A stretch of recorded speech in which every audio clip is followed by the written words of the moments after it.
We left off yesterday where we have Machlokas, Rabbi Yochanan, and Reish Lakish. Everybody agrees that what? That Horgan el Chazokos. Based on presumption, person's put to death. Examples we cited. Right, quoted a Braiso. But regarding Truma, ain't sorted. So we cited Machlokas, Rameir and the Chachomim. You have a child who's found, yesterday we only discussed Rashi's position.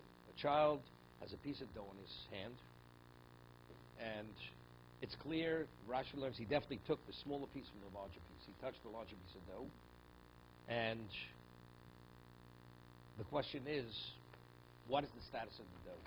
Is the child definitely tummy or not definitely tummy? So the Gemara says that we say, Rov tinokos of metapchin. Then metapeach. What does metapeach mean? They touch. The word tapeach means to touch. The majority of children touch. What do they touch? So Rashi learns the majority of children, they play in trash where there's refuse, and it's inevitable, if they do play there, they're definitely tummy. My question is, did this child, was he one of the children, is he from the majority who engaged with that area, and therefore he became contaminated? That's the shayla. Rov tinoks metapchin b'ashka. The majority of children, they play in this filth. And if they do play there, they engage with shrotzim and the velov. So they're contaminated. Okay? So Rov says he's contaminated, but the dough itself has a cheskes tyro. Before the child touched the dough, it definitely was not contaminated. And there's a minority of children who don't. So I have a miut and I have a chazaka. So if you have a miut and a chazaka, what do you do? So Rebeir says, smoch miut and chazaka. I take the minority and I associate it with the chazaka, and that weakens the rov. Therefore, the dough retains its pure status. That's Rebeir. The Chum say no. We say rubav chazaka ruvadik. That if you pit a rov against the chazaka, the rov supersedes the chazaka. Rov establishes the child is definitely contaminated. A contaminated child touched the dough, because Rashi learns, we know fractionally that the child took the dough from the smaller piece from the larger piece. He touched it, it's contaminated. I need a chulin. More chulin. Yeah, what?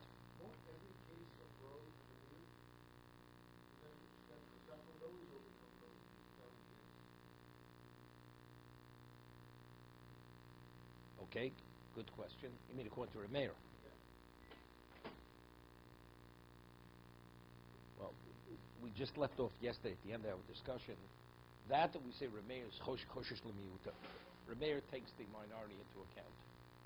Is that a drabonon or is that a doraisa? Right? Is that a doraisa or drabonon?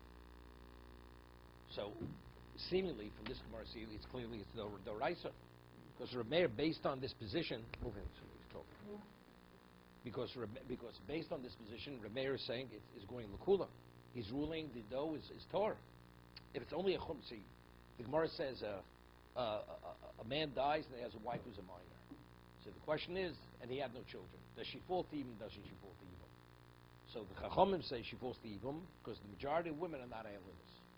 They will develop normally, so therefore he's able to perform Yibum now because we say, based on Rov, she's definitely a fully normal woman. Therefore you do Yibum. Rameir says no, but since there's a miut, there's a minority of women who don't develop, and she may be part of that minority, therefore we have to wait till she becomes an adult to see how she physically develops. Otherwise it's a problem. So the Gemara says, why? Because Rameir is choshesh l'miuta. So there, that ruling is what? That's l'chumra. That's not l'kula over there, right? That's a psak. So you said it's drabonon. The drabonon, since there's a minority, so you wait. Wait till she becomes an adult, and then that's Rameir. But that particular case is l'chumra. It's not l'kula. It's not a leniency. Here, he's applying this principle l'kula. The Chachomim say the dough is tummy, so that's l'chumra. Rubav chazak rubav odif. Rameir is saying no, because you have a miut. But if chashin l'miuta, we only take the minority into account, is only purely rabbinical. I mean, if factually the dough is tummy, how do you take the minority associated with the chazaka, and therefore you give it a pure status? It should be tummy. So we see clearly from this Gemara over here that what miut Chayshil Miut is a Dorais. It's not a Drabanan. So how do we reconcile Tosas with the Gemara over here? Okay? I'm going to get back to you. Yeah, go ahead.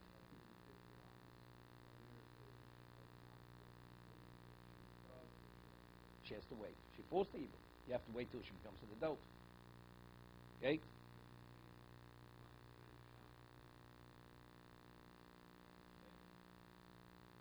Yeah, one thread. Yeah. Nobody argues. That's nothing to do with this. That's nothing to do with this. Because it can't become subsumed. No. That's a deraisa. Adam not being subsumed is rabbinical. Dova choshuv, bali chayim, chashiva lo betel is rabbinical.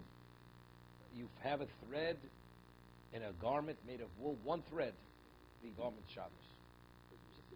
No, you can't locate it. You can't locate it. You know, factually, a thread of linen is in a garment of wool, and you can't. No, so Tosas asked the question. Tosas in Nida asked the question. Has nothing to do with this. Nothing to do with this. You know factually it's there. Factually, it's there, and you can't. You check it over. You can't locate it. You're not even permitted to sell to a goy. That garment has to be destroyed. Why? Because ultimately, if it ends up with a Jew, the Jew's not. See, normally you could sell a shatner's garment because a Jew, before he wears it, will check it, and he'll locate the linen in the wool. But over here, this is a thread of linen that cannot be located. So by selling it to the goy, ultimately he may end up with a Jew. So it's like lifnei v'lusiti mirshal. I understand that. It's drabanan. But again, so Tosas says why? Say bittul barov, right? See, their Tosas kasha is bittul barov. Bittul barov has something to do with chashil miyuta. You understand? Once something's subsumed, it becomes permitted. So Tosas says, so why over there? If you have so much, it's one thread in a woolen garment, you want to say bittul barov. Correct? Well, it's also a piece of meat in the pot. I mean, it's a piece of meat in the pot. You can't differentiate between It's bottle. Right. So that's Tosas kasha. So if a piece of meat in the pot is bottle, so why is the thread bottle? You can't find the thread. It's still there. It's separate from the... You have a piece of non-kosher beef in 100 pieces of kosher beef. What's the halacha? You eat all of it. They're all permitted. But the difference is, you never identify that piece of meat. Even though normal person identifies the thread, somebody should identify the thread. Scientists should identify it.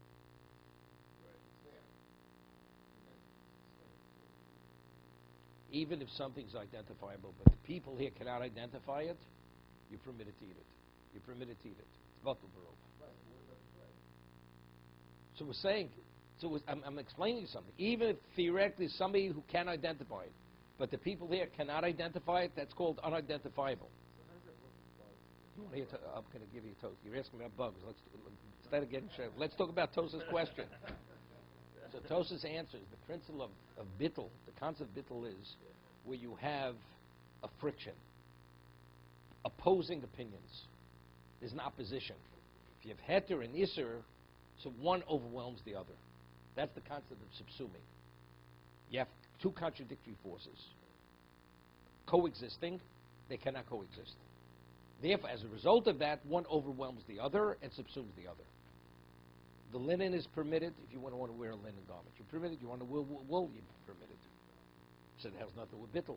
So the main component that allows bittul to take place, which is the opposition between two forces, it doesn't exist. Therefore, the principle of bittul can't apply here. Okay? That's what Tosas answers. Why? Because there's no opposite. Linen is permitted, wool is permitted. Right. The combination is the problem. Right. So good. So therefore, but you have heter and heter. So the component to bring about bittul is with their opposing forces. There's no opposition here. Kosher means not that you have two opposing forces cannot coexist, and therefore one subsumes the other. So Tosas asked the question. So bittul only takes place if one is permitted and one is not. Correct. So what's the obvious question? Basar b'cholov. Exactly. So that's Tosas' next question. Yeah. So by Basar b'cholov, the Mishnah says in Chulin that if you have a piece of meat and a droplet of milk, tipas cholish nafel ala basar, and you have 60 to 1, you're permitted to eat the meat. Because it says, Mishnah says, because it's botel. So here, the milk is kosher and the meat is kosher. But the combination is the problem. And yet we see bittul. That's Tos's question he's asking. Based on what he just said. Good question. Okay? So Tos's answers that even though the word, the language is bittul, it's not bittul. The process is not bittul. Basar b'cholov. It's not, it's subsumed. It's not based on subsumed. The Torah says, Lo svashol di b'chalevimo, that you're not permitted to cook. What does a person cook? Milk, meat and milk, for the taste. So it's only when you're able to taste the milk and the meat. So the milk is not subsumed. That through cooking, if you taste milk and meat, that's the problem. So if you're not able to taste it, there's no prohibition. No, that's the prohibition. If you just add milk to meat, it's not through being cooked. What's the halacha? It's not possible on Torah level. It's not possible. It's only if it's absorbed.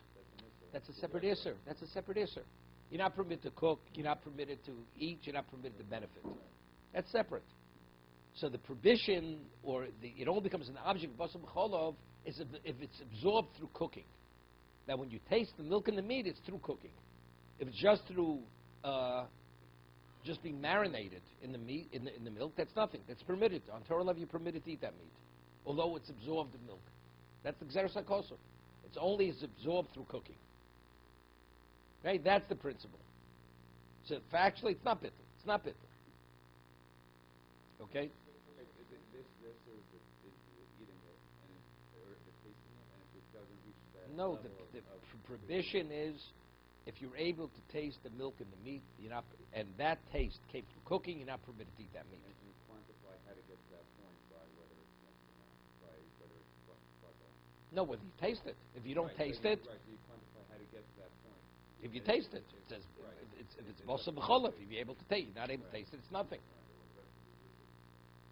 No, because that's the level of dilution. That was the. So of course it's not allowed, right? So, regarding any issue, it's not allowed. It's not permitted if you're able to taste it. That was only an evaluation of Chazal. 60. What about if it's 40 to 1 and you're not able to taste it? Again, you're permitted to eat it, right? If you give it to we'll speak about a kfeil or goy, an expert taster, even in 1 in 40 he doesn't taste it for whatever reason. The meat has a certain level of intensity, and therefore you're not able to taste the milk and the meat. You're permitted to eat it even if it's not 60 to 1. 60 to 1, that's usually the cutoff point. That's the reason why the Gemara says that if you're dealing with tavlin, spices, I feel be'elef lo poter. Because a spice, 60 to 1 is not sufficient. Because you still be able to taste the spice in the mixture, even if you have more than 60, even if you have 100, 1,000 to 1. You're able to taste the seasoning in the mixture for that reason. Yeah. But if you can't taste the bottom, It's never isser. It's never becomes osir. That's Tosa says. Even though the Mishnah uses the word botel, it's not the process of subsuming. It's not because it's subsumed. See, the concept of subsumed, Tosa, the Rashba, the Ran, it's isser l'sapafliuskei, the tetur. What was not permitted becomes, if I have 100 pieces of kosher meat, 1 piece not kosher meat. You can eat all 100 pieces of meat, 101 pieces of meat, but factually eating the non-kosher piece of meat, right? I'm talking on a Torah level. The answer is because the process of bittul converts the non-kosher to be kosher. That's a conversion. Bittul, that's a conversion. Here it's not a conversion. It never became osir. If you're not able to taste the milk and the meat, the mixture was never isser. So let's talk about something. Just because you may take it to a place which is incorrect. Let's say you have a piece of meat, 50 to 1, and you're able to taste the milk in the meat. So that means the object is basar b'cholov. Then I take this 1 piece of meat, it falls into a pot, and the pot has 50 to 1 regarding the volume of the meat. But regarding the milk that was absorbed in that 1 piece of meat, it's 1,000 to 1. Right? It's much more. It's definitely 100 to 1. Is that 1 piece of meat subsumed? Because you say the only reason it became basar b'cholov is because the milk was you were able to taste it in the meat. Now, once you cook it among the others, it all becomes diluted. You're no longer going to taste the milk in that one piece of meat, correct? No, it fell in. Let's say it fell in. But it's a not kosher No. piece of meat. Wait. Because of milk. But you're mixing straight with Because the whole piece of meat now is a chepsa of basar b'chol. Once it becomes basar b'cholav, it's not dependent whether you taste it or any longer. So even now it becomes diluted to a greater degree. It's already become an object of basar b'chol. So now you need 60 to 1 on the whole volume of the meat. But what about 60 to 1? That piece of meat? No, then it's like no worse than a piece of non-kosher beef. Same thing. Same thing. 60 to 1. It is min b'mino. It's min b'mino. Yeah, definitely. Okay. We'll learn your day next week. Yes, go, David. Yes. The subject of the child and truma, according to the Chacham, is it a doraisa when they say that it's Tomei. It's contaminated. or is that a drubba? No. It's a doraisa. So both of them, Rabbi Meir and the Chachamim, are both saying it's a doraisa. But the Chachamim are saying the chumrah, using the principle of rove to rule that it's definitely contaminated. Therefore, you would burn it. You would burn it. So that's a doraisa. It's a vadai. Well, we're going to speak about this in a moment because that's Reish Lakish's understanding. When it says the Chachamim are metame, they contaminate it, means you burn it. Rabbi Yochanan is going to say in a moment. That's what we're saying. That even though you have a rove over here, you're not going to burn it. You're not going to burn it. What it means, Tomei means that we don't allow you to eat it. So it's not a doraisa, according to the... We're going to see. That's what we're going to discuss in a moment. We're not there yet in the Gemara.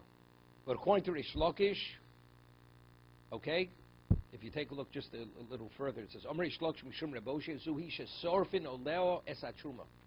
This particular situation with the child, with the truma, when the Chacham say rove supersedes the chazaka, you would burn that truma. You're not permitted. It's a Torah violation. You're not permitted. If truma is Torah, you're not permitted to burn it. Here you would burn it because rove ruled. It's definitely tummy. Ruba chazaka, ruba odif. Okay. Now.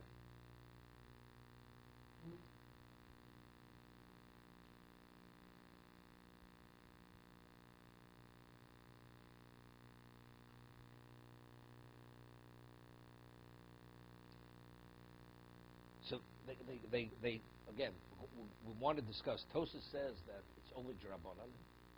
Chashinul mut is drabanan. But here we see that the rove were ruling l'kula. So how do we reconcile the two? Right. So what they want to say is this. Rabbi Chanan says this. That chashinul miuta, when we speak over there on a Torah level, like we spoke about, the minor falls to evil. Rove says you have nothing to be concerned about. Nothing to be concerned about. Chazaka, right? The miut will machmir. She may not develop. Therefore, she has this abnormality. Therefore, she's not eligible for evil. So that's l'chumra. Here we see it's l'kula chayshul l'miuta. Okay. 1 second. So he says, Meir is agreeable on a Torah level. Rove, you discount the miut. But the question is, when the Torah says you go after rove, does the miut have any identity, or does not have an identity? Okay, like we made a differentiation. We say rove mitzuin, majority of animals are kosher, are not defective animals. That's what we call ruba de lesser kamon. Ruba de lesser kamon, right? The minority is not here. Why should I be concerned that I have a defective animal? If the majority of animals are not defective, I'm not dealing with the minority right now. The minority is not here. When you have a non-kosher piece of meat falling into a pot, I have a minority, factually the minority. The question, am I engaging with the minority? That becomes more complicated. But if the minority is not here, I just totally discount the minority. It has no relevance to me. The mayor says no. Factually, you look at the whole world like the pot. The whole world is the pot. Same idea. You following? Yeah, Factually, in the world, there are defective animals. And I'm part of the world. So factually, there is a minority, and the minority may be here. Factually, the minority exists in this world, and I'm part of that world. So therefore, even when you have a rove, you have a miut. The Torah normally says the rove discounts, overrides the miut. You don't have to be concerned. But what about if I have a chazaka? If I have a chazaka, so I associate the miut with the chazaka. So when do you go after rove when I have a miut, when I don't have a chazaka? The chacham say no. When the Torah says you have a rove, it's like the miut doesn't exist. So if the miut doesn't exist, what do we say? Ruba chazaka, ruba adif. The rove supersedes the chazaka. So therefore, the child is definitely tamei. So if he's definitely tamei, therefore, what is the dough? The dough is contaminated, or the truma is contaminated.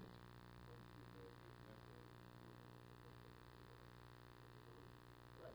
Rove, so because you're a male, rove never overcomes chazaka. Yeah, correct. If there would be a chazaka, rove would not supersede the chazaka. Would not. And that's on a Torah level. It's on a Torah level if I have a chazaka. Correct? No, the Rabbana would be in a case where you have no chazaka.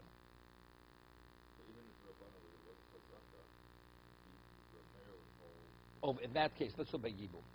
Oh, man dies, his wife falls to Yibum. So she should be permitted. So there's no chazaka. There's no chazaka over there. One man dies, child, and now his wife, the minor, falls to Yibum. So right, she should be a Yavama. Rove says that she is, but there's a possibility. So there, she may be an islandess. If she doesn't develop as a normal woman, so that means she's not eligible for Yibum. So as a result of that, there it would be a chumrah. Because there's a miut. Factually, in the world, there's a miut. Seemingly, there's no chazaka there. Because that's l'chumra. That's rabbinical. That's l'chumra. Rabbeir says that since over there it will resolve itself. I could resolve it there. Wait till she becomes an adult. Therefore you wait. But that's l'chumra midrabanan. No. Minor can't take chalitza. Minor can't take chalitza. We'll see. Okay, that's the way. So Rashi learns the child definitely touched the dough because we say the smaller piece was taken from the larger piece. Tosas has a problem with Rashi. Rabbeinu Tam. Let's see Tosas. So Rashi says, what's l'tapeach? Majority of children touch. What do they touch? They touch refuse. Refuse is the equivalent of nevela and shrotzim. But the dough we definitely touched.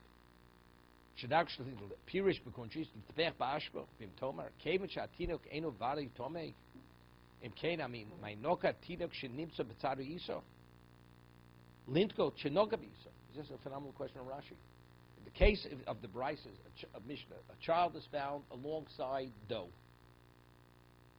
If according to Rashi that he definitely took the dough from the larger piece, one say a tinok who has dough in his hand, what is the status of the dough? That's the question. Why does he need to betzadi isa? He's alongside the isa. Tinek sheyeshlo isa biyado. What is the isa? What is the dough? So from the connotation, that means he's not touching the dough, which I have a question on. Correct?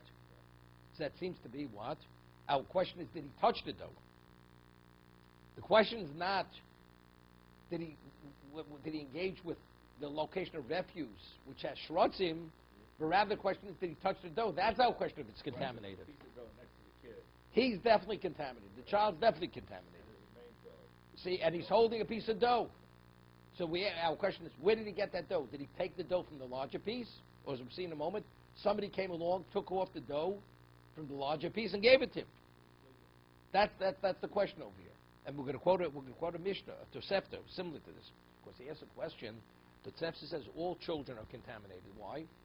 Because if a woman's a nida and she touches a child, the child becomes contaminated. Every little child is what? Is cute. So what is it when a woman sees a child? What does she do? She kisses him, she hugs him, she touches him. So therefore, we say every child is contaminated with tumas nida, whether it's the mother or other people or the family. They touch the child. The mother is a nida during the child, they take the child, put him in the mikvah. So therefore, the child is contaminated. So our question is, what did this child who's alongside the dough and he has dough, how did that dough come through? Saying, did he take it off the larger piece, or it was given to him? So what is rov v'tapchin? Most children, they touch things.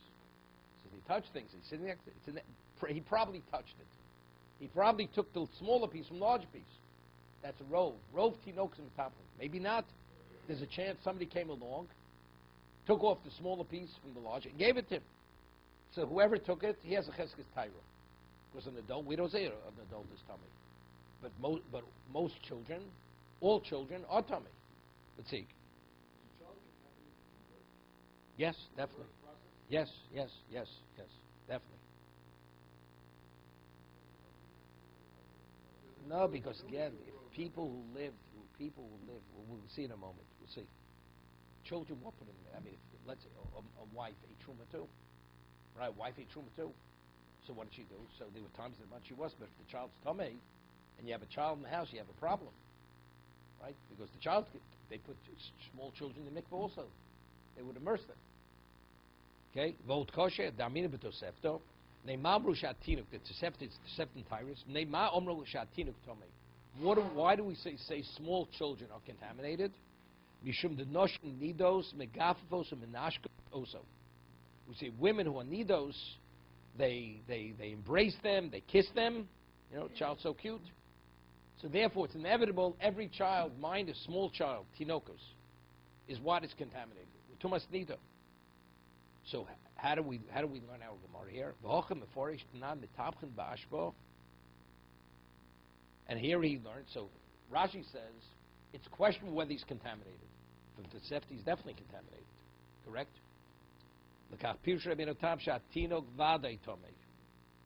The minor is definitely contaminated. The Tosefta says, why is a child contaminated? Because women who need us, they touch him, they hug him, they embrace him. The child's alongside a large piece of dough. He has dough in his hand. The hashta sofik, who im not lemine iso, v'time eso iso.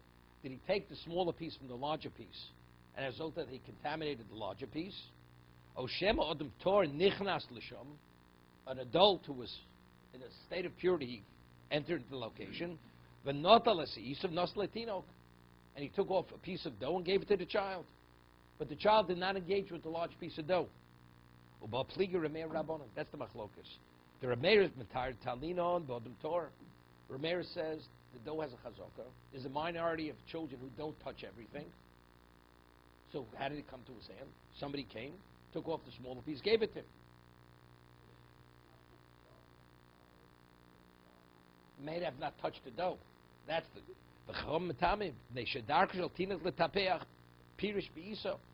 the way of children, the majority of children, they touch things. So they touched, the child probably touched the dough. So we will say he actually took it from the larger piece. We have the same thing. Let's say you have roses growing on a grave. Growing on a grave.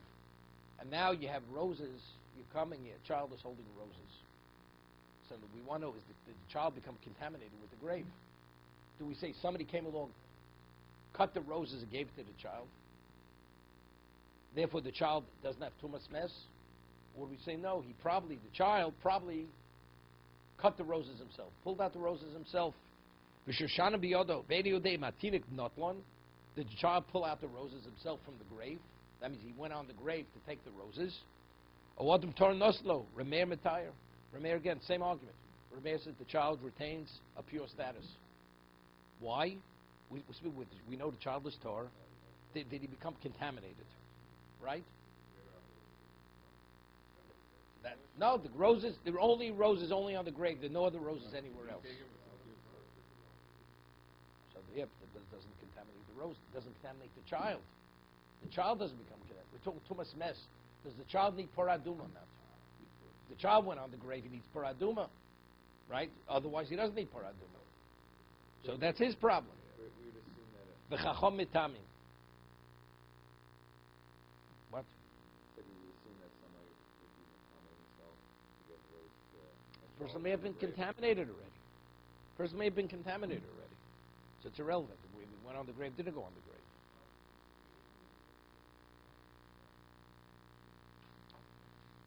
The question is, are the roses, did they become tummy? It's not an ochel, right? It's not a kli. Nothing. Probably nothing. But just vegetation. Nothing. Nothing. He's touched nothing. It's like touches grass. Has no value. Okay? So this is the way Tosas learns.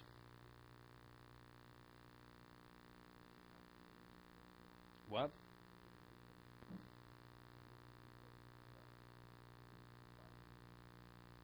There's an argument. According to Tosas, he has a problem with Rashi. So they answer.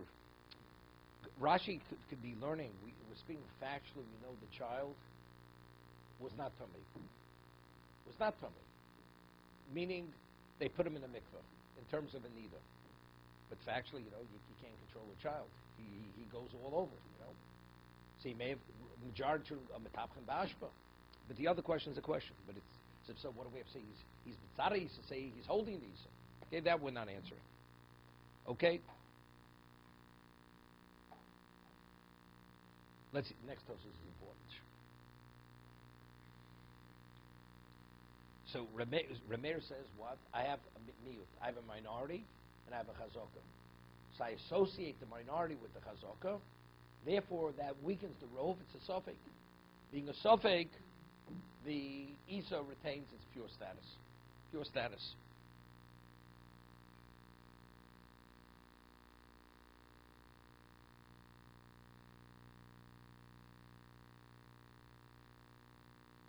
Now, the concept of Ruba Chazok Ruba, how do we know? Ruba Chazok Ruba Zodif. Here's the question. The Chachamim say the miut, I discount it totally, so I'm only dealing, I have the majority, I have a Chazokah, so I have the rov pitted against the Chazokah, Ruba Chazok Ruba the Odif. When one's pitted against the other, the rov is stronger than the Chazokah, and therefore I follow rov, the child is coming. Okay? How do we know Ruba Chazok Ruba Odif? Okay? How do we know that? So, there's a Tosas of Chulin that discusses this. And Tosas says, it's based on the pasuk. Meaning, like this. If I have a pasuk, once the Torah, now, what do we need exer skos of a rov? I once mentioned, we discussed the case of kol kavul kemech tzamech. A person goes into the 10 shops, 9 kosher butcher shops, 1 non-kosher. He buys the meat. He doesn't recall which shop he bought the meat. What's the halacha? We say kol kavul kemech tzamech. Even though you have 9 to 1, but because his question is where the non-kosher shop is, which is identified as a non-kosher shop, and that you don't assume the shop among the other shops because you can identify it. Therefore, it's mech tzamech. We don't follow rov. But if you find the meat in the street, we say kol the parsh meruba parsh. My question: where did the meat come from? If it's 9 to 1, you follow rov. So, which is more logical?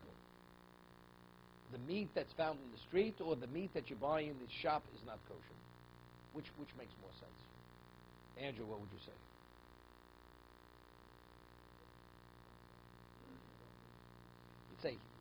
You'd say really you should go after rov even in the shop, right? It's almost like it's irrational, is it? Now, I always give the example. You have a gun. Okay? It has 100 chambers. You put a bullet in one. You spin the chamber. As you pull the trigger. You're probably not going to blow your brains out. It's true, probably, but there's a possibility. Yeah? It's probably kosher. It's probably kosher, but it may not be kosher. So since when are you permitted to cross the line when it's probably kosher, but it may not be? Maybe I should say something the rice l'chumrah. You know what the answer is? Torah says if you have probability, you have a right to follow probability as if it's definite. So that's the chiddush. Rov is a chiddush. It's only rational once the Torah says you have a right to rely on that. The Torah says that Gzeres HaKosov, that Chiddush Rov is only if it's not Kavua, if you find the meat in the street. If your question begins in the shop, so my question, which shop was I in? So since the shop cannot be subsumed by the other shops, the Gzeres HaKosov Rov doesn't apply there. But Rov is Gzeres HaKosov. You following? Okay, good. What? What the Gzeres Achrav Mahatos says you have a right to follow Rov. That's what Torah says. Okay?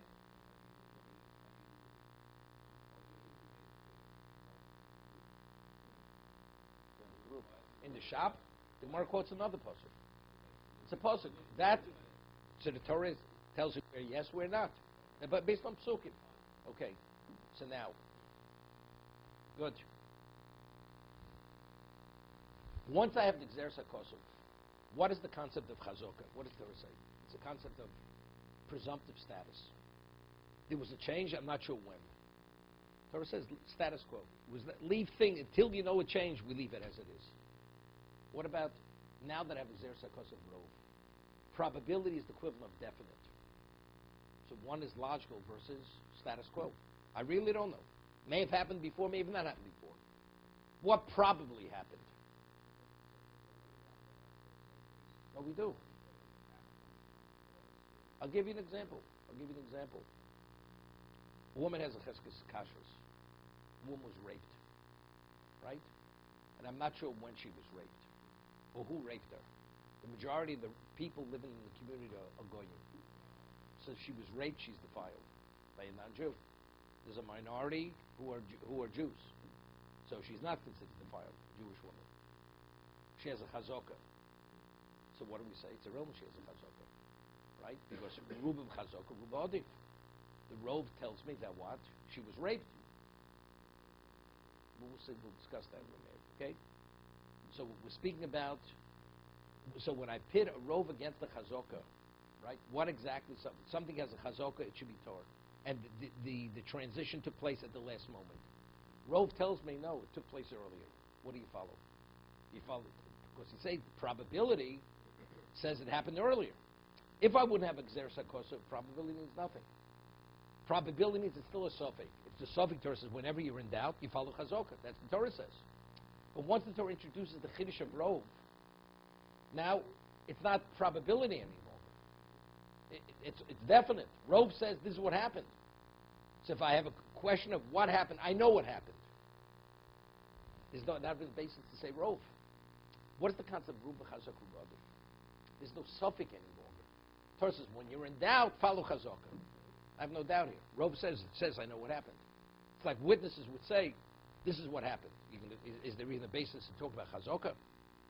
Chazokah is only if you have an irresolvable question, and there's no way to resolve it, and you still have a suffix. I have no suffix. Rov tells me fact what happened. To be continued.